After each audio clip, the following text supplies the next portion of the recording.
3 a.m. in the morning. I'm sitting That's hit to right field. Long run for Pilar. And Pilar all out into foul territory to make the play.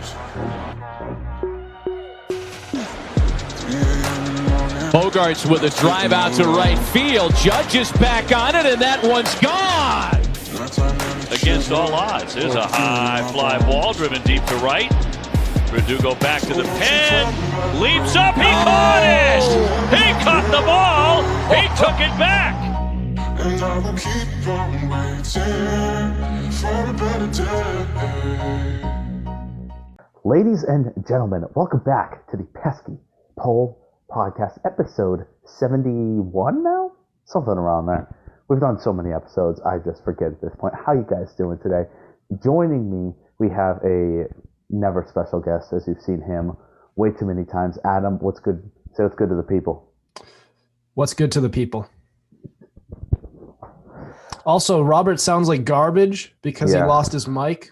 So I have a mic, so now in a rare occasion, I actually sound better than him. Yeah, I know. People like the soothing voice, but right now it's not being displayed in the proper fashion because I moved back down to Tennessee. Mike got lost in luggage. I can't find it anywhere. So I'm probably just going to go have to buy another one. And I mean, even if I find the other one, it's always good to have two. You know what I mean? My voice ain't exactly soothing, but I got that type of voice where I just have people wanting to run through a wall, which could be a good thing or a bad thing. But I feel like I want to be like motivating and just be that guy who's like just amping people up. So that's me. Mm-hmm. But for me, I have that calm, that soothing voice that people turn into. It's like listening to honey. I mean, you can tell yourself, you can keep telling yourself that because it's true. He loves to. That's how he gets himself to sleep at night. He just talks to himself and he says, "You sound good. You sound great. That sounds very good." Hey, you'll have me running through a wall if you keep saying that garbage. By the way, before we get started, remember when we had Cole Brandon on and we said, listen to Motley Crue and you'll bat 400? Has he given you feedback on that? Has he said that he's been listening to it? Yes, but he is currently batting 091, so you know. So he got worse. It got worse. Does he like it? Does he like the music at least? From what I've said, he's from what I've been told, he likes it. So he likes it. Okay. Anyway, let's get into this Red Sox news. Have you got anything to say to the people before we get into it? Franchy Cordero. Okay, and I'll tell you about it later. We're gonna do that. All right, there you go. Now you can't hear him. All right, so let's get into our first bit of news. The Red Sox, in their last game, did lose 3-2 against the Athletics in kind of a heartbreaker. Not really. Bats did not show up at all. Only how many hits do we have in this game? Only 4 hits. You're not going to win with 4 hits. First of all, there's nothing. Chavis had 2. How do you feel about Michael Chavis then? Michael Chavis, I like him. I've never hated him. He's a solid player, but I'd never found anything special about him. He's just a type of player who's just kind of there. He'll hit every now and then, but I just never saw him as anything special. He can hit some home runs. I like that. Mm-hmm. He has some power to him. He's serviceable in the field, but that's about it. Nothing really special. Mm-hmm. The one thing that is just really encouraging for me is seeing him back with the Red Sox, even though Kike is still out on the IL. When Kike comes back, I feel he should still be part of this, still be part of the Major League roster just because of how screwed we are with depth-wise. As soon as someone's hurt, we're already screwed. You know, if he could just stay up, give some extra guys days off, we could sacrifice a Josh Taylor or an Austin Bryce back down to AAA. We can't sacrifice Chavis anymore. We could. I feel like they need another bat, but I don't think Chavis is the answer. Chavis? So yeah. Chavis? I don't think Chavis is the answer. I think they need to find somebody. Maybe, I'm not sure what they can trade away, but maybe at the deadline, give away a couple prospects, or they don't, and they kind of just take this team and run with it. I know they're trying to build this team up, and try to build for the future. It's not really a team that you want to win now. They're kind of it's great that they're winning now, but it's more of like in the future. So, I mean, if they're looking for that answer, I don't think that's in the organization. They might want to go out and get it, but I get why they wouldn't want to do that considering what they're trying to do right now. No, I can see that. But we'll talk about the trade deadline stuff in a little bit. But for now, yesterday the pitching was okay. Evaldi went 6 innings, 1 earned run, 4 strikeouts. That's really good. It's not great, but I will take that from him. 6 innings, 1 earned run. Yeah, I'll take it. 2 hits. That's as good as it gets. Well, no. It's a very good start. 1 earned run. Yes. Then Dawinson came in and screwed it all up. Dawinson, 0.1 innings pitched, 2 earned runs. See, the thing with this bullpen and this pitching staff, I've been very surprised, and I think maybe the starting rotation could be something that's somewhat what's the word? The starting rotation is really good. Like it's something that could be sustainable, but that bullpen looks like it's going to fall apart any day now. Who's that? Name that guy. Name the guy in the bullpen who you could look towards on a night-to-night basis and say, "You're getting the ball. We need 1 inning of nothing, just a shutdown inning." Who's the guy? I can give you probably 3 or 4. You can say, who's the guy? Matt Barnes, Hirokazu Sawamura, depending on the team he's facing against. I'm a little iffy on that one. Phil Valdez, possibly Tanner Houck, and then Garrett Whitlock. Garrett Whitlock pitch is on an innings restriction. That's why I didn't mention him. Yeah, but if you're going to limit me down to 2, it's Whitlock and Barnes. Those are your guys. And Barnes, don't get it. Barnes is the second best closer in baseball right now. Great so far, but as Red Sox fans, do you think it's going to last? I'm saying sustainability. It's been the bullpen has been good so far. Yes. But do you trust them going through the entire season? Do you think that at the end of the season that we will still be thinking of Matt Barnes as statistically the second best pitcher in baseball? Closer wise, no. I think he'll still be like top 5, top 10, but not. I think he'll have a slope down. He'll still. This seems like it's going to wind up being one of those career years for Matt Barnes, but I've seen him through his entire career, and I just know that this isn't him. Yes, but here's the thing, right? Our starting pitching is insane right now. Right now, like listen to this: Pavetta, 3.19 ERA, 5-0 record. Did you even know who he was last year? Pavetta, absolutely. We got him from the Phillies. Yeah. Screw you. Sure. Eduardo Rodriguez, 5-0 record, 3.82 ERA. Nathan Evaldi, 4-2 record, 4.2 ERA. Martin Perez, no wins yet, but a 4.01 ERA. And then Garrett Richards is our worst guy, 2-2 record with a 4.54. That's no sale, average of what? A 4 ERA? Do you think Eduardo Rodriguez and Nathan Eovaldi as your best starting pitchers is considered a really good rotation? Absolutely not. But the way they're pitching is good enough. Right now, I'm not saying it's been good right now. I'm questioning the sustainability. I'm not questioning what they're doing now. Everything they're doing now is awesome. I think they could win more games against good teams. I think they're taking advantage of. They're beating up all the crap around the league and everything else they've been playing 500 ball against. But everything else it's been good. Their offense has been what it was in 2019 and at least close to what it was in 2019 and 2018. But the problem is this pitching staff, it's been good, but is it sustainable? Can you do this over a 162 game stretch? That's why I'm saying you need to do it, you either need to trade for someone, which we'll get into a little bit later, or B, take some of your worst pitchers and send them down so we can put a little bit of pressure on our starters to keep the distance.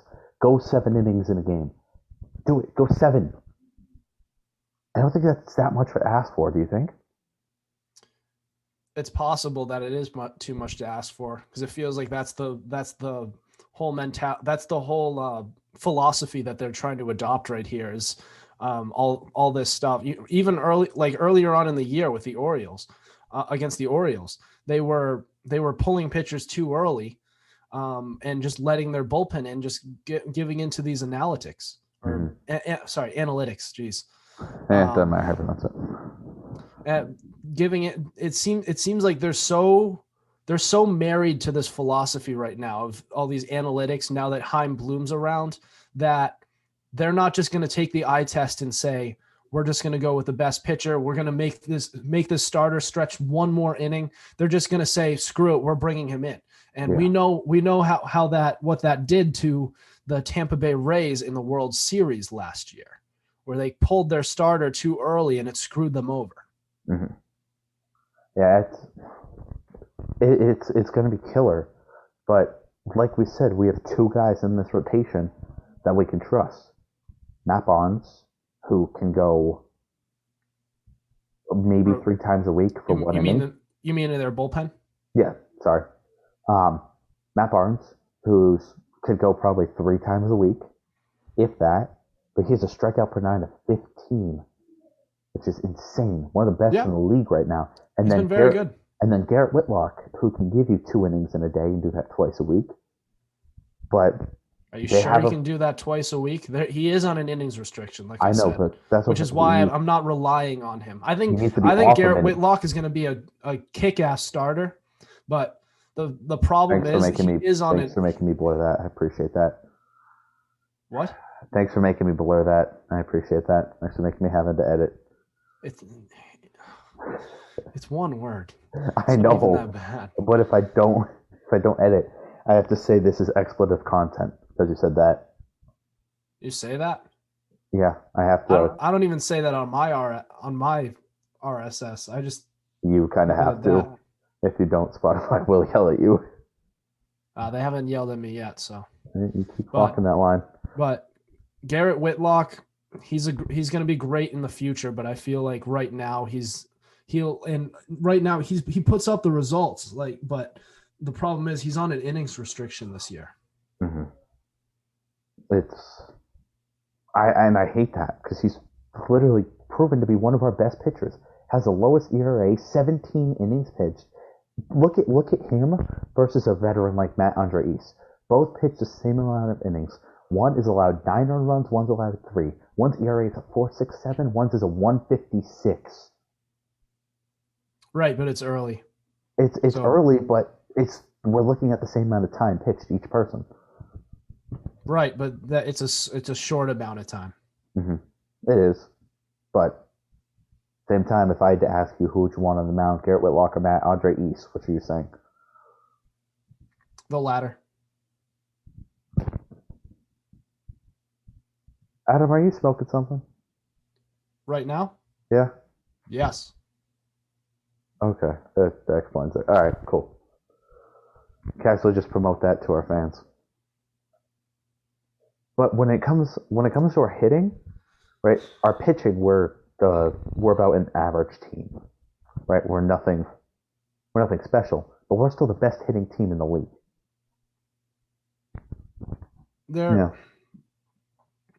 Like I said, I like what their offense is doing. I like everything that they're doing right now, but the problem is their offense doesn't have very much depth to that lineup.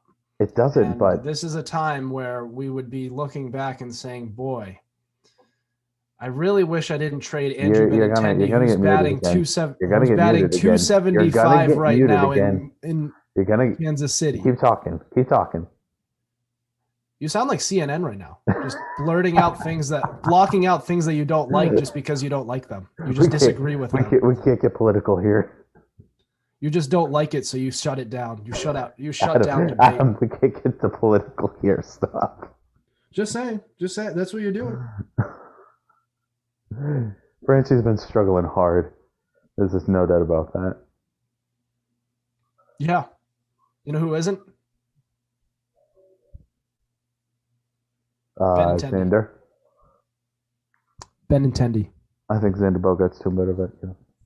Well, yeah, he's doing great, but this offense lacks depth. This lineup does not have much depth to it, and this is a point where we would look towards Andrew Benintendi to be that guy who's towards the top of the lineup. Never looked towards Andrew Benintendi to be that guy in the past 3 years. The last time we looked for him to be that guy was a early leadoff 2018. to be a leadoff hitter. Early.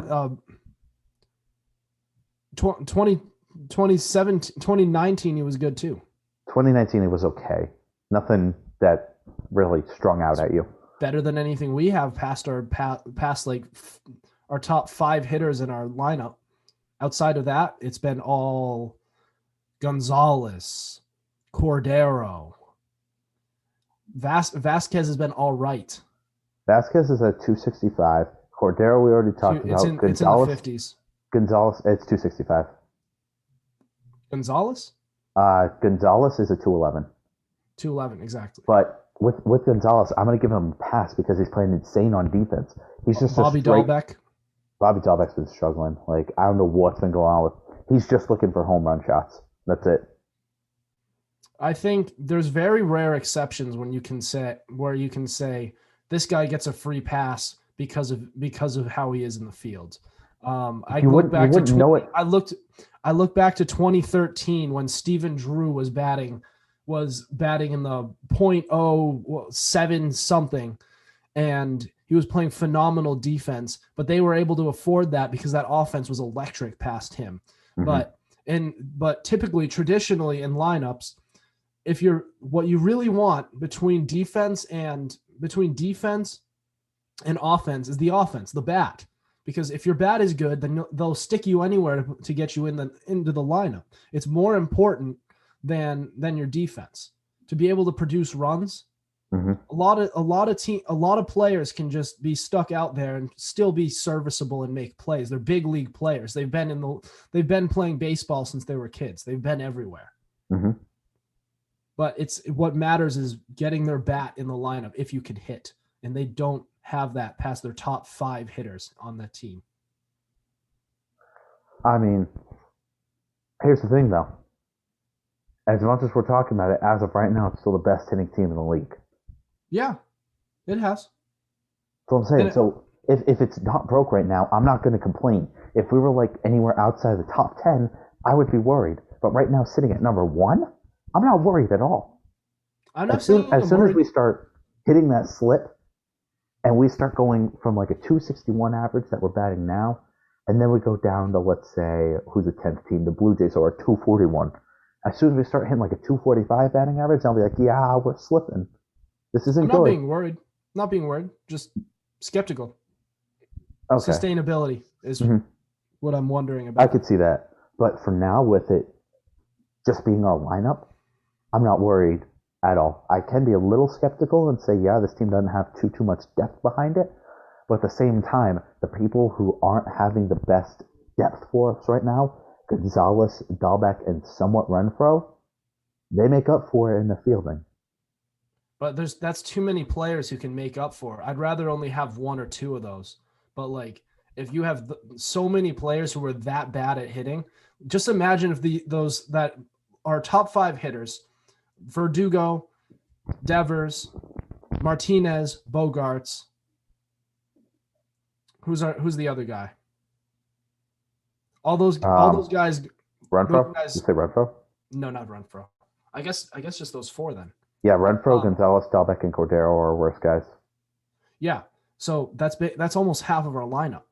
Mm-hmm. If our top 4 hitters go cold, then we're screwed. And you can't produce any offense past that.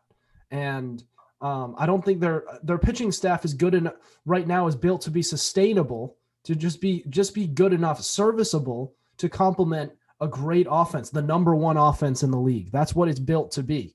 Mm-hmm. And they can't carry you when your bats go stone cold in the dog days of August. Yeah, you're right. That's the part I'm worried about right now is August. Because if we go and look at the standings right now, it's not It's not looking great. We'll say that much. Yankees are 2 games back now. 2 games back. Still technically the best team in the league right now. Yeah, we're tied. We're tied with the White Sox and the Athletics. And no, I'm sorry. Technically, we're not the best. We're a half game behind the Cardinals and Giants. Which who would have thought the Giants would be the best team in the league?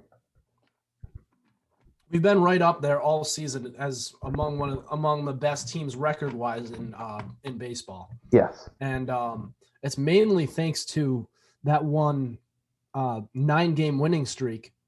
And that your boy started off because he went to a game and then they won 9 straight. It's possible. It's not possible. It's probable. Possible. Probable. Possible. Maybe. Probable. Or maybe you just happened to catch them at a good time right when they got hot. They were 0-3 when I went. Correlation does not always equal causation. Okay, yeah. Which one of us was a math major? All right, you can't be talking like that.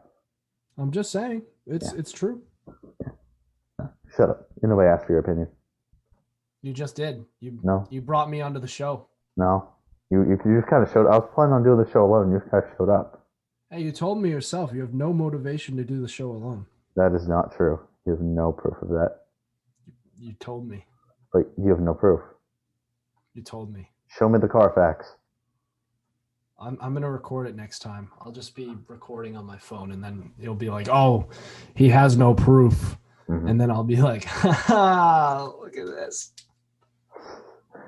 But let me see. Where are the Royals? The Royals aren't doing too bad. They're 16-18. 4.5 games back. The Royals are one of the best teams in baseball earlier They were. in the season. They've been tanking. Yeah, sure, record-wise, but look at the context. That team's been tanking. Mm-hmm. Realistically, the team does not have the firepower to be able to keep up. A team that is not deserving of a luxury like Andrew Benintendi. I think he belongs in red and white. Nah, he needed to change his scenery. I disagree. I'm gonna call it the Sonny Gray syndrome. All right, I'm gonna give him a case of the Sonny Gray syndrome. Sonny Grayson. Yeah. You remember Sonny Gray? Yeah, I remember Sonny Gray. Very, very good with the Athletics. Went to the Yankees, did horrible, and then went to the Reds and did great. It's a key of just not having the big eyes on you in a big market. That's okay with some players. Yeah, I blame it more on I blame it more on injuries with Sonny Gray. He had some issues back during his Oakland A's day, like during the late days of the Oakland A's. Then he got traded to the Yankees, was thrown into the fire, and then he was set up for failure. Then he was traded to a new team, and with more time behind him, between him and all of his injury troubles, he was able to bounce back again. That's what I'd call it, rather than, oh, he can't handle the big stage. You have to look at it and you have to put it into context. Mm-hmm. No, I can see that. But one guy who Alex Cora is giving a lot of credit to for this team kind of turning it around this year, somebody who you wouldn't really think. He's giving a lot of credit to Jason Varitek. You remember Jason Varitek. We love Jason Varitek. Of course, punched A-Rod. Yes. The captain. He is a game planning coordinator right now for the team. Right. He works with catchers. He works with the hitters and somewhat the pitching staff. He spends most of his time working with Vasquez and Plawecki, but helps team pitchers and also emerges as a source of moral support for the entire team. Cora said, as a person and as a captain, he's doing things they used to do back in the day, but in a different way. More vocal, more outspoken, which is great. He's louder in the dugout for sure. It's not like he's a cheerleader, but a lot louder pulling for the guys. So he's basically just a guy to sit in the dugout. When the guys come back, just say, okay, you did this right, you did this wrong. I really like what he's been doing. Like, it's a very, very small job. I mean, if Cora's going to go out of his way to say, hey, he's been doing this and it's really been helping us, probably has a bigger impact than we think. Yeah, I think one thing that you have to look at when it comes to Alex Cora in this bounce back season from that disastrous 2020 year, the COVID year. Ron Renicky. No. No. Well, it could be, but what I had in Ron mind Renicky was sucked. that what I had in mind was that Alex Cora is kind of on the hot seat, and I don't think we ever any of us really realize that. Absolutely not. You think Alex Cora is not on the hot seat after a cheating scandal, and then he comes back and he has a terrible year? Do you really think? What do you mean terrible year? If he comes back and has a terrible, if he were to come back and had a terrible year, then John Henry would look at it and be like, "Why am I paying you? You've gotten into a cheating scandal. You sucked this year, and you missed the playoffs the year before you got fired." He'll be like, I'm not paying you anymore. I don't want the cheating scandals on my back anymore. You're out of here. And you could see the very same thing with some other players. Say JD Martinez. He had a very, very rough 2020 campaign, and he's up there in age. So you can look at that and say, well, he could be one player if he has a down year in 2021, which he hasn't. He's bounced back spectacularly. Mm-hmm. If he had a down year, then he could be another player who's out the door, or he could be traded like Benintendi for absolutely nothing. For a 4A player like Franchi Cordero. You say 4A player? Yes. Well, Franchi Cordero is not exactly a spring chicken either. He's 30. He's the same age as Benintendi, except significantly worse than him. As you can see, I'm still pissed off that they actually traded that guy. You're never gonna let that go, are you? If you're gonna trade him, fine. Get something for him. Don't just accept the minimum. This is what we have right now in Franchi Cordero is what Benintendi was in that 15-game stretch, except that's exactly what Franchi Cordero is. What Benintendi was in that small stretch was a fluke. It clearly was. We've seen him throughout his career, and we just gave up on him. It was dumb. Why can't we just admit that the Red Sox screwed up? They messed up with this one. They were impatient. I don't know. I'll wait for the Red Sox to say that. They won't, because they're stubborn. They don't even admit they were wrong on the John Lester thing. Mm-hmm. And they wound up having to overpay David Price, and they traded for Chris Sale. Worked out at first, but he's fallen apart. His arm has fallen off. So if they just paid John Lester, we wouldn't have had that issue. We wouldn't have had the drama with David Price. We wouldn't have had to deal with. I got with David Price though. We wouldn't have had to deal with Chris Sale and his elbow issues. But they still have. When have they admitted? They've never admitted that. It's the same thing with it. They're never going to admit they were wrong on Andrew Benintendi. They won't. Yeah, you could say that. But anyway, going away from the Red Sox. Okay, no, I don't want to. I love this website when they tell me that I can't go to a page because it's a subscriber exclusive story. I'm going to look at it anyway. So the question is, what's going to happen at trade deadline? Are we going to be a team that's like, you know what, we're at the top of our division, or at least close to the top of our division. Let's buy and really make a push. Or are we going to sit back, go Philadelphia 76ers mode, say trust the process, and go through it that way? They'll probably buy a little bit, but they're not going to go all in on this team. They'll give some small pieces. They might trade a few lower level prospects to get some help, but they're not. I don't think they're going to go all in. Like I said, they're building for the future. They're not really. They don't want to invest too much in this team because they're looking at the bigger picture, and by going all in, they're going to screw themselves over, and they'll have to go into even deeper of a rebuild. Even though this doesn't really feel like a rebuild anymore, it feels like this is actually just Chaim Bloom just figuring things out with the pitching staff, and the offense which was already good before Chaim Bloom came in, is really helping them bring back wins. But I think if you look at the Red Sox, yeah, they'll buy a little bit. They'll buy in a little bit. Who's really going to be buyers? The New York Yankees, as always. no matter how bad things are going to be, that team, it's not in their DNA. They're going to go for it. Yeah. Same with Dodgers, who have been really struggling this first part of the year.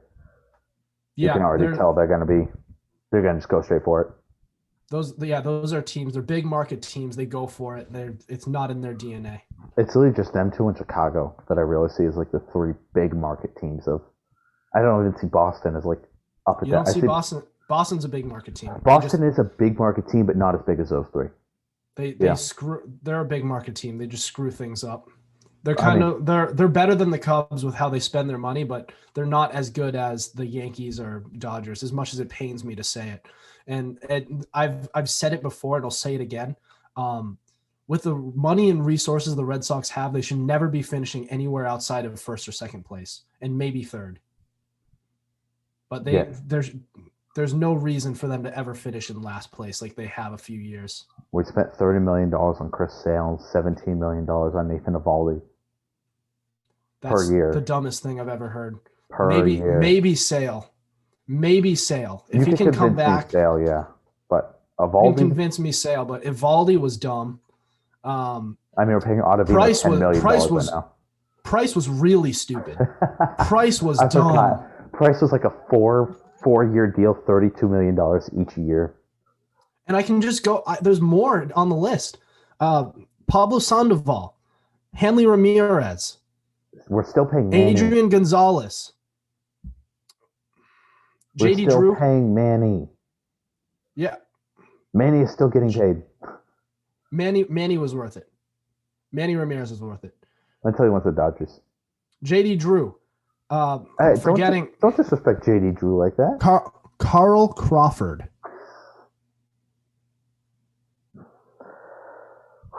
Yeah. Rick Porcello was not worth the money. As much as I love Rick Porcello, was not awesome. worth the money. Mm-hmm. It's like you can go down the. Do you remember the name Rusney Castillo? Yeah, 7-year deal. Still in their farm system right now? No, he got released. He just got released. He just got released. Do you remember when they got him? It was like the 2015 offseason. No, 2014. Mm-hmm. Yeah. By the way, listen to this. This dude never made it to the majors, and signed a 7-year, $72.5 million contract.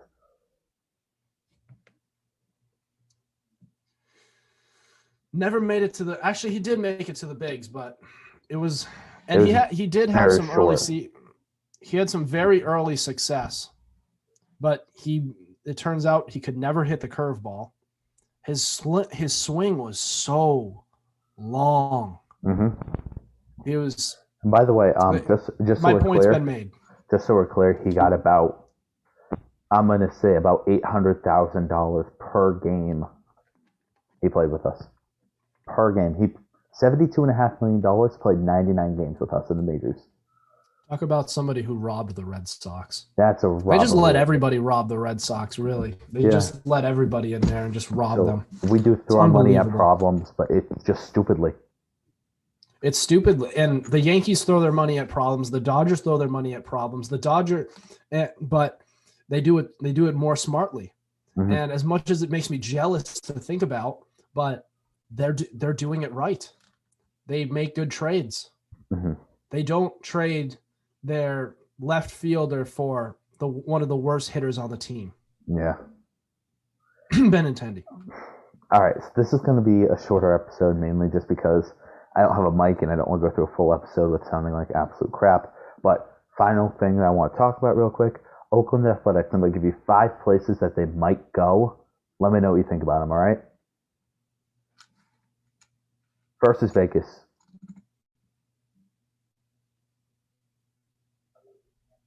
No. You don't like them following the Raiders? Maybe. Maybe. They could follow them. I wouldn't be terrible. I think as the rest of these is that's like the second best option. Second is Portland. Never go to Portland. Never go to Portland. Not just because of that, but because Seattle's already up there, so they would have that conflict there. Yeah. Third is Montreal. It's intriguing, but no.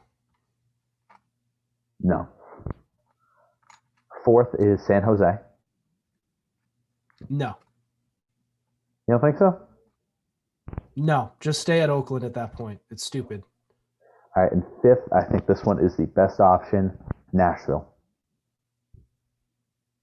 You just want a team near your hometown, don't you? In Tennessee. Absolutely. No. Just stay in Oakland. I just want them in.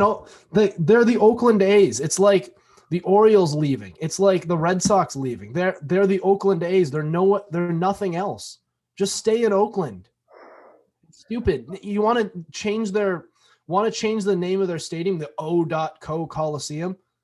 Do that. That sounds awkward. I like that. Just change it to just Coliseum.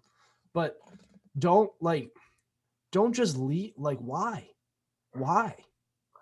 I don't know. There's got to be some underlying like price things in there with the city of Oakland and all that fun stuff. But our good friend, I don't know if you remember him, but our good old friend, Mr. Dave Dombrowski, has been trying to get a team in Nashville for the past year. And then coincidentally, a year later, the Athletics say they want to move. Coincidence? You're reaching. You just want a team in Nashville. So No, you can I'm watch not kidding. baseball. I'm not kidding. I was sitting here a year ago talking with Ari about how Dave Dombrowski was joined this group of people to put a team in Nashville. You're still reaching. I am reaching, but that was an actual story. I'm sure it was, but I'm sure you dug really deep and you were like, "Ooh, here's reason to have this false hope." No, I literally. This is what I do for every episode: is I search Red Sox news and I search MLB news. When I searched MLB news, that story came up. It was like one of the top 3 stories. I never go past the first page. Too much work. You really think I put that much work into this? I think you just remember an article that was posted probably last year, and then you were like, "Oh, I wouldn't mind that happening," and now you see an opportunity. No, I covered the article right when it got out, and then right as we were talking about that moving the team to Nashville, I remembered about that article. So there you go. Yeah, not a reach. Statistics. Maybe. Absolutely. That's not statistics, but I just think you can't handle the truth. I just think you're giving into false hope. I just think you want a team. You're that desperate for baseball. Just come live in New England. Come to Boston. Come watch some Red Sox baseball. Yeah, you have a damn podcast about it, and you're like, oh, well, I live in Nashville, and I gotta stay home with my family. Yeah, I'll only be down here.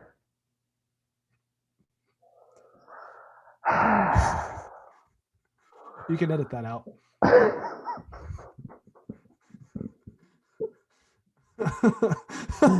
Oh my god. Okay. Remember that time where I said if you don't put an E next to it and you say something like that, you get yelled at? Yeah, I definitely can't leave that one in.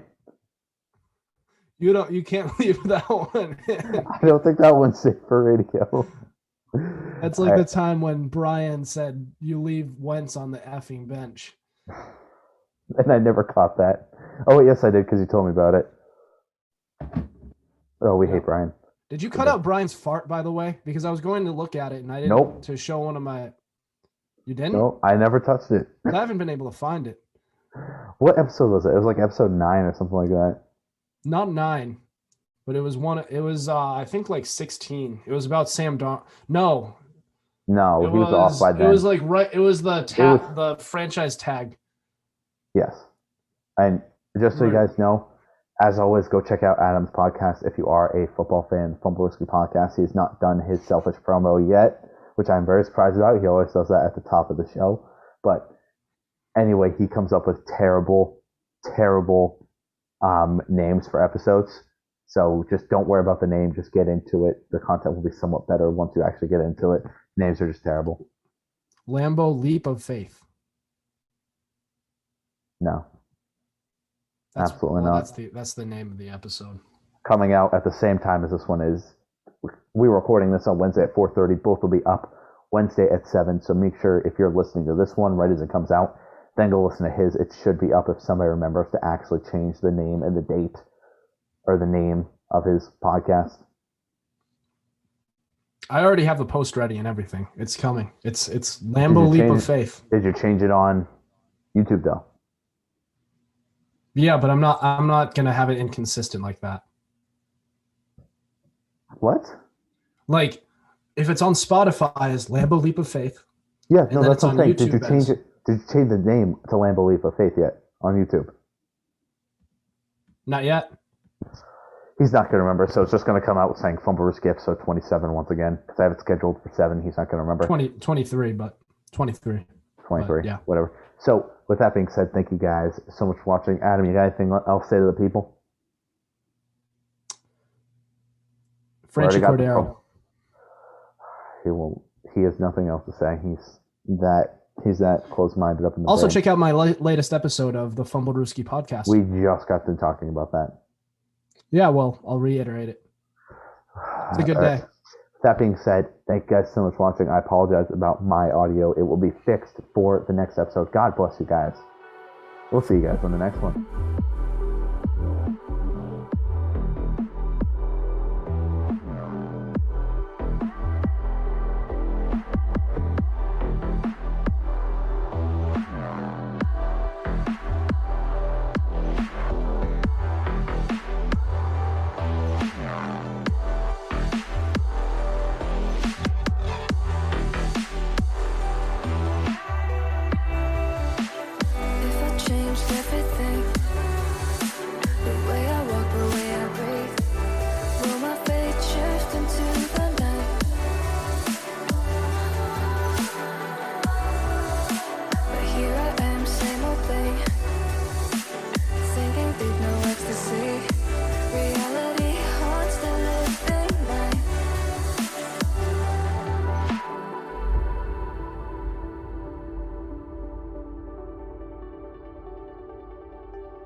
If I saw another day, only to scream into the night. Nothing ever tries to change, even if I want to realize.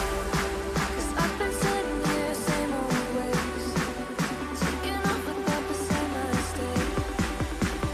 Darling, where you going? It won't be as simple for you.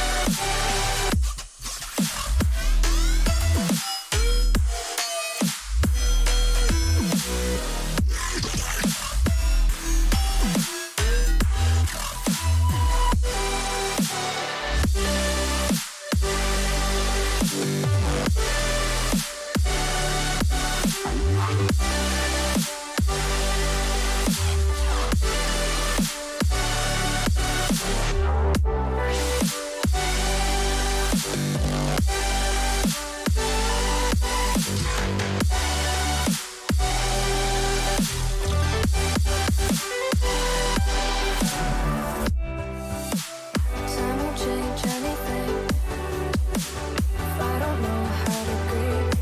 The current that pushed against the tide.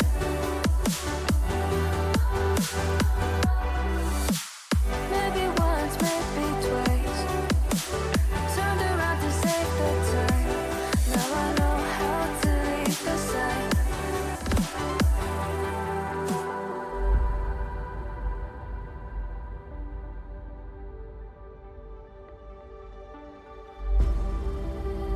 If I saw another day, only to scream into the night. Nothing ever tries to change, even if I want to realize. 'Cause I've been sitting here, same old ways, taking off without the same mistake. Can I leave it all behind? Follow